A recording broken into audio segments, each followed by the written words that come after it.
bienvenue sur la voie de Morgane. J'espère que vous allez bien. Je reprends la lecture du Château des Carpates de Jules Verne. J'en suis au chapitre 10 et figurez-vous que je viens de me poser la question, est-ce que je ne murmurais pas un peu fort? Aussi, je vais essayer d'atténuer un peu ma voix en restant audible. Je vais faire de mon mieux. Nous verrons bien. Est-ce qu'il y aura une chanson à la fin? Je ne suis pas certaine. En tout cas, je ne la connaîtrai pas par cœur. Si c'est le cas, voilà. Je vous remercie beaucoup pour votre écoute et je vous dis à tout à l'heure après le chapitre 10. Merci beaucoup. Telle avait été cette lamentable histoire. Pendant un mois, l'existence de Franz de Télek fut en danger. Il ne reconnaissait personne, pas même son soldat Rotzko. Au plus fort de la fièvre, un seul nom entr'ouvrait ses lèvres, prêtes à rendre leur dernier souffle. C'était celui de Lastilla. Le jeune comte échappa à la mort. L'habileté des médecins, les soins incessants de Rotzko et aussi la jeunesse et la nature aidant, Franz de Télek fut sauvé. Sa raison sortit intacte de cet effroyable ébranlement. Mais lorsque le souvenir lui revint, lorsqu'il se rappela la tragique scène finale d'Orlando, dans laquelle l'âme de l'artiste s'était brisée, « Stilla, ma Stilla !» s'écriait-il, tandis que ses mains se tendaient comme pour l'applaudir encore. Dès que son maître put quitter le lit, Rotzko obtint de lui qu'il fuirait cette ville maudite, qu'il se laisserait transporter au château de Krajova. Toutefois, avant d'abandonner Naples, le jeune comte voulut aller prier sur la tombe de la morte et lui donner un suprême, un éternel adieu. Rotzko l'accompagna au Campo Santo Nuovo. Franz se jeta sur cette terre cruelle. Il s'efforçait de la creuser avec ses ongles pour s'y ensevelir. Rotzko parvint à l'entraîner loin de la tombe où gisait tout son bonheur. Quelques jours après, Franz de Télek, de retour à Krajova, au fond du pays valaque, avait revu l'antique domaine de sa famille. Ce fut à l'intérieur de ce château qu'il vécut pendant 5 ans dans un isolement absolu dont il se refusait à sortir. Ni le temps ni la distance n'avaient pu apporter un adoucissement à sa douleur. Il lui aurait fallu oublier, c'était hors de question. Le souvenir de Lastilla, vivace comme au premier jour, était identifié à son existence. Il est de ces blessures qui ne se ferment qu'à la mort. Cependant, à l'époque où débute cette histoire, le jeune comte avait quitté le château depuis quelques semaines. À quelles longues et pressantes instances Rotzko avait dû recourir pour décider son maître à rompre avec cette solitude où il dépérissait. Que Franz ne parvint pas à se consoler, soit. Du moins, était-il indispensable qu'il tentât de distraire sa douleur. Un plan de voyage avait été arrêté pour visiter d'abord les provinces transylvaines.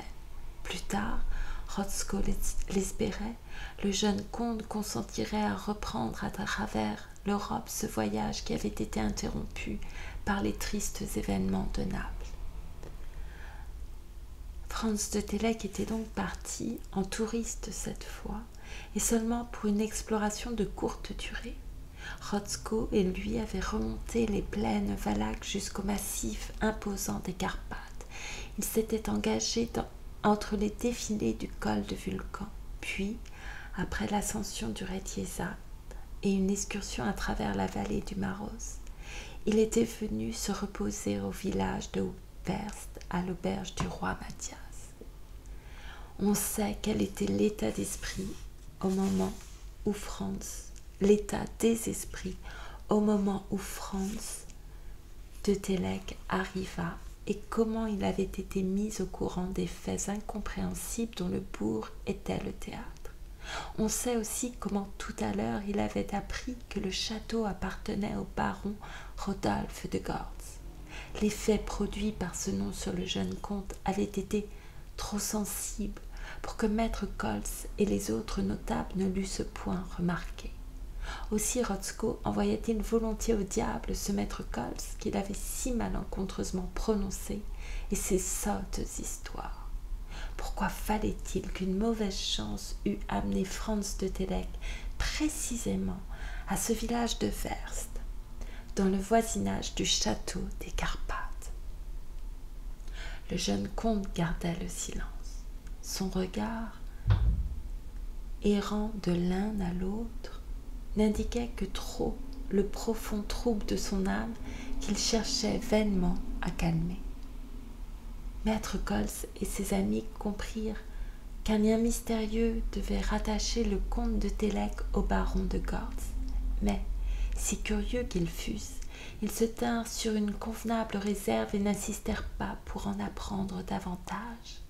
Plus tard, on verrait ce qu'il y aurait à faire.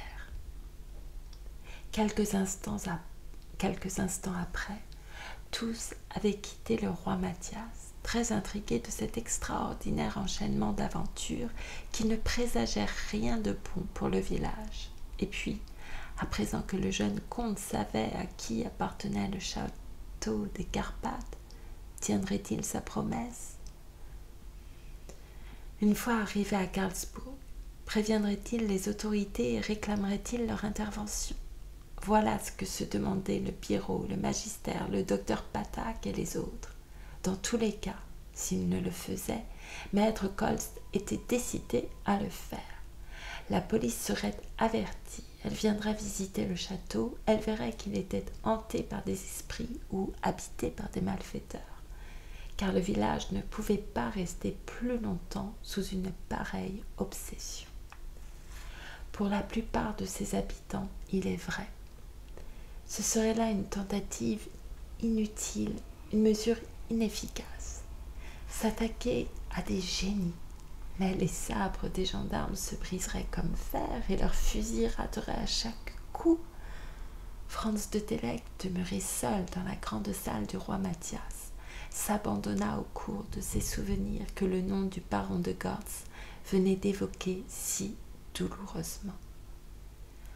Après être resté pendant 1 heure comme anéanti dans un fauteuil, il se releva, quitta l'auberge, se dirigea vers l'extrémité de la terrasse, regarda au loin. Sur la croupe du Pleusa, au centre du plateau d'Orcade, se dressait le château des Carpathes. Là avait vécu cet étrange personnage, le spectateur de San Carlo, l'homme qui inspirait une si insurmontable frayeur à la malheureuse Stilla. Mais, à présent, le bourg était délaissé et le baron de Gortz n'y était pas rentré depuis qu'il avait fui Naples. On ignorait même ce qu'il était devenu, et il était possible qu'il eût mis fin à son existence après la mort de la grande artiste. Franz s'égarait ainsi à travers le champ des hypothèses, ne sachant à laquelle s'arrêter. D'autre part, l'aventure du forestier Nictec ne laissait pas de le préoccuper dans une certaine mesure, et il lui aurait plu d'en découvrir le mystère, ne fût-ce que pour rassurer la population de Werst. Aussi, comme le jeune comte ne mettait pas en doute que des malfaiteurs eussent pris le château pour refuge, il résolut de tenir la promesse qu'il avait faite de déjouer les manœuvres de ces faux revenants en prévenant la police de Karlsburg. Toutefois, pour être en mesure d'agir, Franz voulait avoir des détails plus circonstanciés sur cette affaire. Le mieux était de s'adresser au jeune forestier en personne. C'est pourquoi, vers 3 heures de l'après-midi, avant de retourner au roi Mathias, il se présenta à la maison du Birot. Maître Koltz se montra très honoré de le recevoir, Un gentilhomme tel que monsieur le comte de Télek, ce descendant d'une noble famille de race roumaine, auquel le village de Vers serait redevable d'avoir retrouvé le calme et aussi la prospérité, puisque les touristes reviendraient visiter le pays et acquitter les droits de péage, sans avoir rien à craindre des génies malfaisants du château des Carpates, etc. Franz de Télek remercia maître Koltz de ses compliments et demanda s'il n'y aurait aucun inconvénient à ce qu'il fût introduit près de Nick-Deck. « Il n'y en a aucun, monsieur le comte, répondit le Pierrot. Ce brave garçon va aussi bien que possible et il ne tardera pas à reprendre son service. » Puis se retournant, « N'est-il pas vrai, Miriota ?» ajouta-t-il en interpellant sa fille qui venait d'entrer dans la salle. « Dieu veuille que cela soit, mon père, répondit Miriota d'une voix émue. Franz fut charmé du gracieux salut que lui adressa la jeune fille et, la voyant encore inquiète de l'état de son fiancé, il se hâta de lui demander quelques explications à ce sujet. « D'après ce que j'ai entendu, dit-il, Nick-Deck n'a pas été gravement atteint. »« Non, monsieur le comte, répondit Miriota, et que le ciel en soit béni. »« Vous avez un bon médecin à Verst ?»« fit maître Koltz d'un ton qui était peu flatteur pour l'ancien infirmier de la quarantaine. « Nous avons le docteur Patak, répondit Miriota. « Pardon, nous avons le docteur Patak, répondit Miriota. Celui-là même qui accompagnait Nick-Deck au château des Carpates. Oui, monsieur le comte. Mademoiselle Miriota, dit alors Franz, je désirerais, dans son intérêt, voir votre fiancé et obtenir des détails plus précis sur cette aventure. Il s'empressera de vous les donner, même au prix d'un peu de fatigue. Oh, je n'abuserai pas, mademoiselle Miriota, et ne ferai rien qui soit susceptible de nuire à Nick-Deck. Je le sais, monsieur le comte. Quand votre mariage doit-il avoir lieu ? Dans une quinzaine de jours, répondit le Pierrot. Alors j'aurai le plaisir d'y assister, si maître Koltz veut bien m'inviter toutefois. Monsieur le comte, un tel honneur. Dans une quinzaine de jours, c'est convenu, et je suis certain que Nick-Deck sera guéri dès qu'il aura pu se permettre un tour de promenade avec sa jolie fiancée. Dieu le protège, monsieur le comte, répondit en rougissant. Dieu le protège, répondit en rougissant la jeune fille. Et en ce moment, sa charmante figure exprima une anxiété si visible que Franz lui en demanda la cause. Oui, que Dieu le protège, répondit Miriota, car en essayant de pénétrer dans le château, malgré leur défense, Nick a bravé les génies malfaisants. Et qui sait s'ils ne s'acharneront pas à le tourmenter toute sa vie. Oh, pour cela, mademoiselle Miriota, répondit Franz, nous y mettrons bon ordre, je vous le promets. Il n'arrivera rien à mon pauvre Nick. Rien, et grâce aux agents de la police, on pourra dans quelques jours parcourir l'enceinte du bourg avec autant de sécurité que la place de Verst.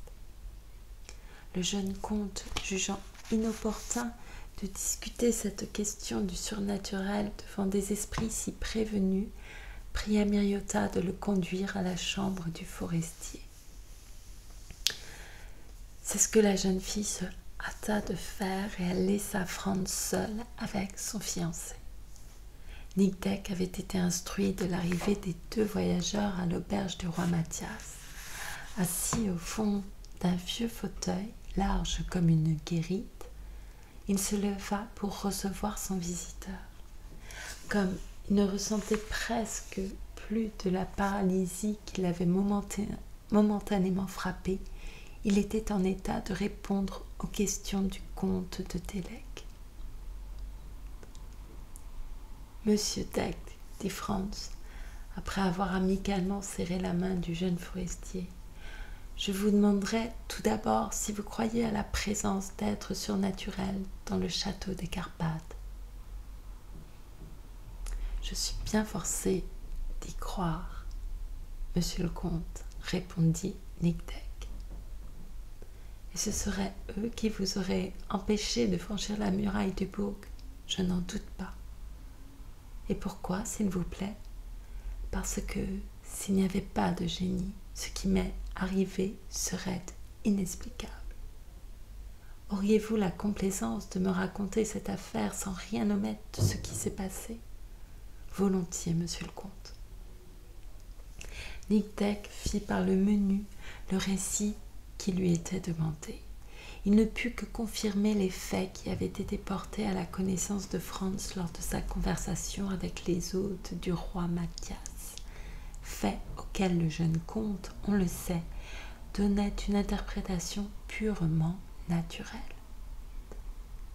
En somme, les événements de cette nuit aux aventures, tout cela s'expliquait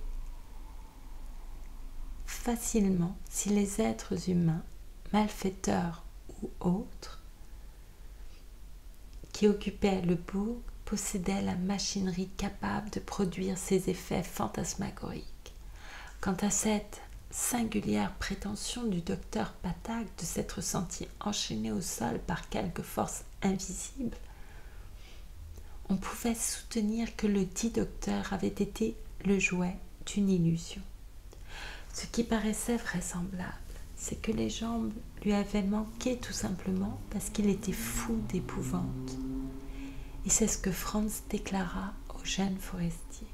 « Comment, monsieur le comte, répondit Nictec, c'est au moment où il voulait s'enfuir que les jambes auraient manqué à ce poltron.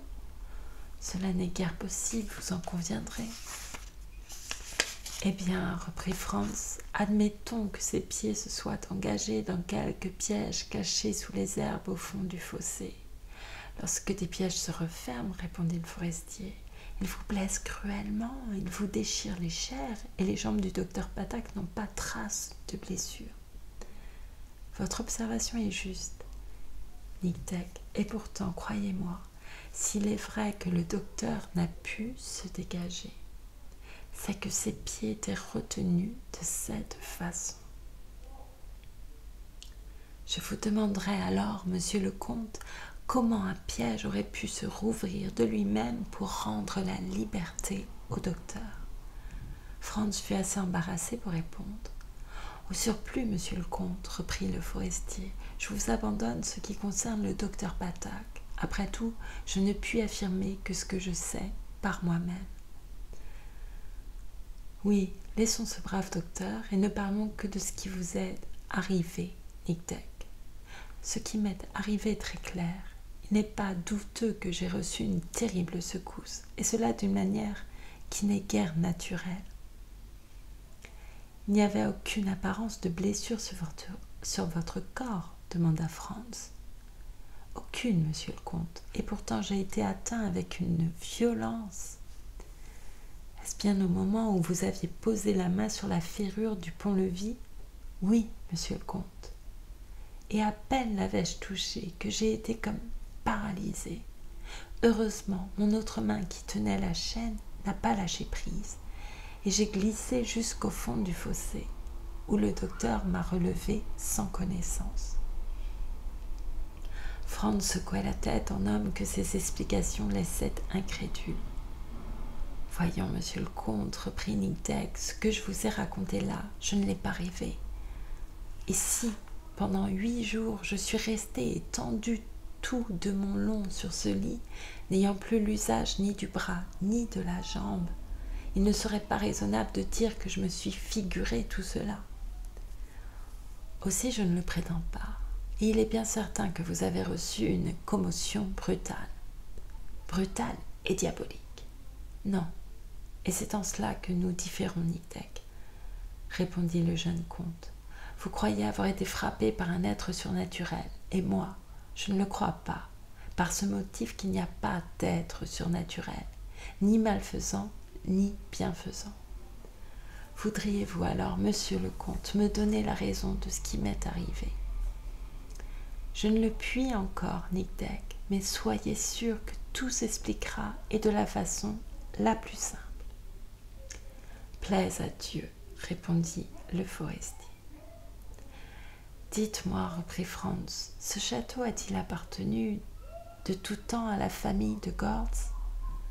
Oui, monsieur le comte, et il lui appartient toujours, bien que le dernier descendant de la famille, le baron Rodolphe, ait disparu sans qu'on ait jamais eu de ses nouvelles.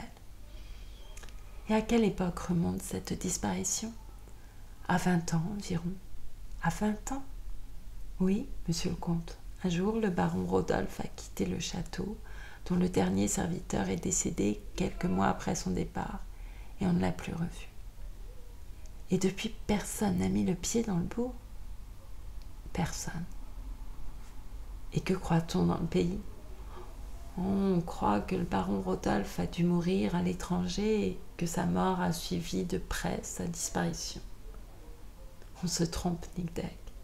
Et le baron vivait encore il y a 5 ans, du moins. Il vivait, monsieur le comte? Oui, en Italie, à Naples. Vous l'y avez vu? Je l'ai vu. Et depuis 5 ans, je n'en ai plus entendu parler. Le jeune forestier resta songeur. Une idée lui était venue, une idée qu'il hésitait à formuler. Enfin, il se décida et, relevant la tête, le sourcil froncé. Il n'est pas supposable, monsieur le comte, dit-il, que le baron Rodolphe de Gortz soit rentré au pays avec l'intention de s'enfermer au fond de ce bourg? Non, ce n'est pas supposable, Nic Deck. Quel intérêt aurait-il à s'y cacher, à ne laisser jamais pénétrer jusqu'à lui? Aucun, répondit Franz de Télek. Et pourtant, c'était là une pensée qui commençait à prendre corps dans l'esprit du jeune comte. N'était-il pas possible que ce personnage, dont l'existence avait toujours été si énigmatique, fût venu se réfugier dans ce château après son départ de Naples? Là, grâce à des croyances superstitieuses habilement entretenues, ne lui avait-il pas été facile, s'il voulait vivre absolument isolé, de se défendre contre toute recherche importune, étant donné qu'il connaissait l'état des esprits du pays environnant? Toutefois, Franz jugea inutile de lancer les Verstiens sur cette hypothèse. Il aurait fallu les mettre dans la confidence de faits qui lui étaient trop personnels. D'ailleurs, il n'eût convaincu personne, et il le comprit bien, lorsque Nic Deck ajouta: si c'est le baron Rodolphe qui est au château, il faut croire que le baron Rodolphe est le short, car il n'y a que le short qui ait pu me traiter de cette façon. Désireux de ne plus revenir sur ce terrain, Franz changea le cours de cette conversation. Quand il eut employé tous les moyens pour rassurer le forestier sur les conséquences de sa tentative, il l'engagea cependant à ne point la renouveler. Ce n'était pas son affaire, c'était celle des autorités. Les agents de la police de Karlsburg sauraient bien pénétrer le mystère du château des Carpates. Le jeune comte prit alors congé de Nic Deck en lui faisant l'expresse recommandation de se guérir le plus vite possible afin de ne point retarder son mariage avec la jolie Miriota, auquel il se promettait d'assister. Absorbé dans ses réflexions, Franz rentra au roi Mathias, d'où il ne sortit plus de la journée. À 6 heures, Jonas lui servit à dîner dans la grande salle où, par un louable sentiment de réserve, ni maître Koltz ni personne du village ne vint troubler sa solitude. Vers 8 heures, Rotzko dit au jeune comte: « Vous n'avez plus besoin de moi, mon maître ? » ?»« Non, Rotzko. » « Alors je vais fumer ma pipe sur la terrasse. »« Va, Rotzko, va. » À demi couché dans un fauteuil, Franz se laissa aller de nouveau à remonter le cours inoubliable du passé. Il était à Naples, pendant la dernière représentation du théâtre San Carlo. Il revoyait le baron de Gortz au moment où cet homme lui était apparu, la tête hors de sa loge. C'est regard ardemment fixé sur l'artiste, comme s'il eût voulu la fasciner. Puis, la pensée du jeune comte se reporta sur cette lettre signée de l'étrange personnage qui l'accusait, lui, Franz de Télek, d'avoir tué la Stilla. Tout en se perdant ainsi dans ses souvenirs, Franz sentait le sommeil le gagner peu à peu. Mais il était encore en cet état mixte où l'on peut percevoir le moindre bruit lorsque se produisit un phénomène surprenant. Il semble qu'une voix, douce et modulée, passe à travers dans cette salle où Franz est seul, bien seul pourtant. Sans se demander s'il rêve ou non, Franz se relève et il écoute. Oui, on dirait qu'une bouche s'est approchée de son oreille et que des lèvres invisibles laissent échapper l'expressive mélodie de Stefano, inspirée par ses paroles. Nel giardino de mille fiori andiamo mio cuore. Cette romance, Franz la connaît.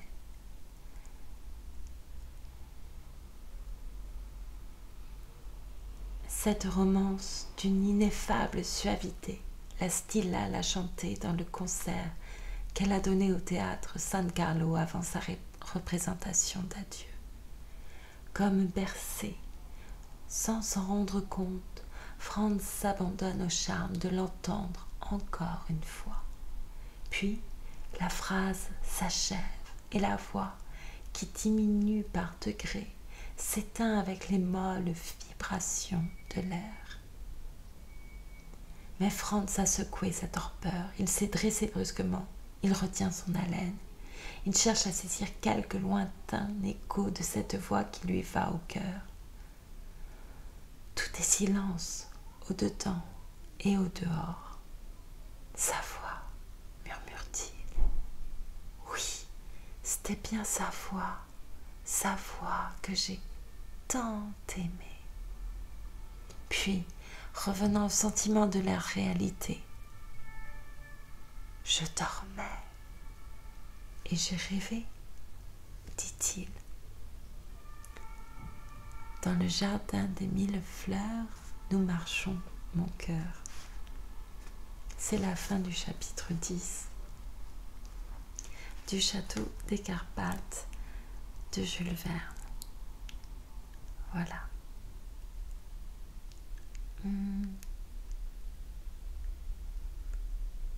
Si, je vais vous chanter une chanson, mais je vais changer. Et je vais quand même prendre les paroles, même si je la connais plutôt bien. Une belle chanson. Une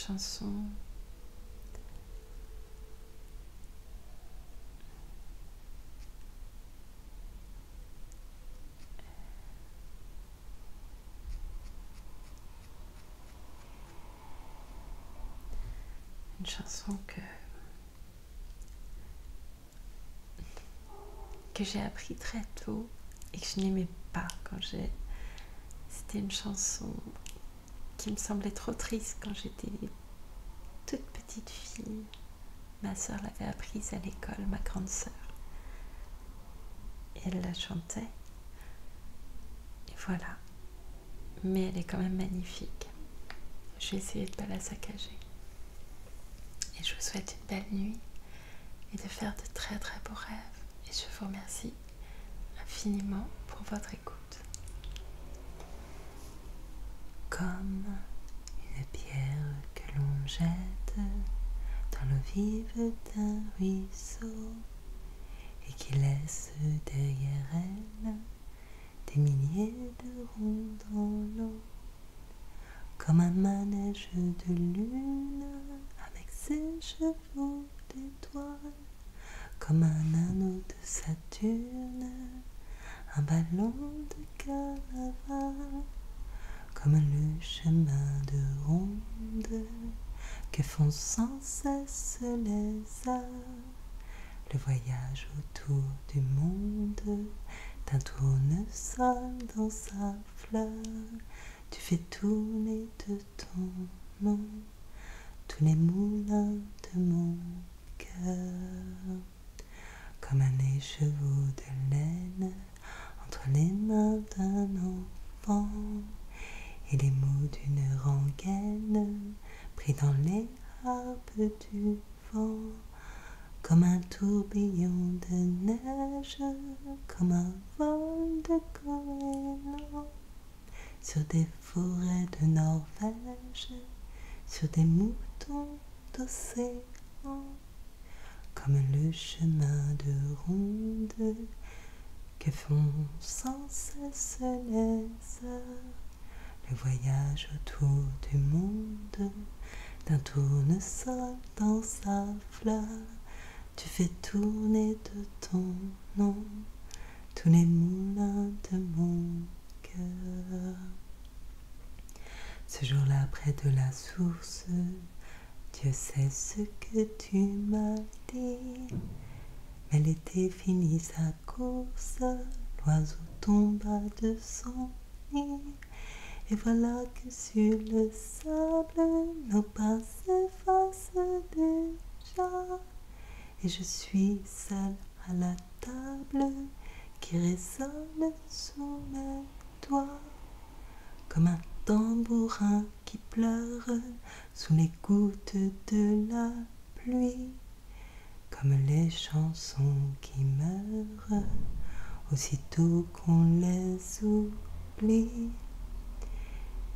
Les feuilles de l'automne rencontrent des ciels moins bleus, et ton absence leur donne la couleur de tes cheveux. Une pierre que l'on jette dans l'eau vive d'un ruisseau, et qui laisse derrière elle des milliers de ronds dans l'eau. Au vent des 4 saisons, tu fais tourner de ton nom tous les moulins de mon cœur.